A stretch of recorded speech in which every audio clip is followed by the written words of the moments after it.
జిమ్కి వెళ్తుంటే నాకైతే ఒక పార్సల్ వచ్చింది. అమ్మయ్య అనుకున్నాను.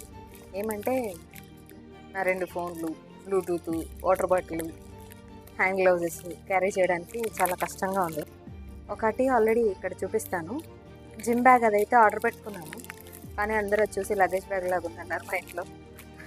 అందుకు దాన్ని యూజ్ చేయట్లేదు. ఇంకొక బ్యాగ్ అయితే ఆర్డర్ పెట్టాను. ఇది జస్ట్ 170 రూపీస్ పడింది. బాగాలేదు, క్లాత్ బాగాలేదు, చూస్తుంటేనే అర్థమైపోతుంది.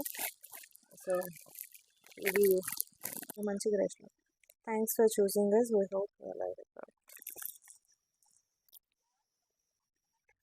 అమ్మో, ఇది ఇంత పెద్దగా ఉందే, చిన్నగా ఉందేమో అనుకున్నా. ఓ ఇలా ఉందా, అయితే ఓకే. గ్లౌజులు పెట్టుకొని ఇట్లా పట్టుకొని పోతా అంటే కిందికి పడిపోతాను. ముందే మన చేతులు మంచిగా. సో అందుకే బ్యాగ్ పెట్టుకున్నాను. పర్లేదు, బాగానే ఉంది, ఫైన్.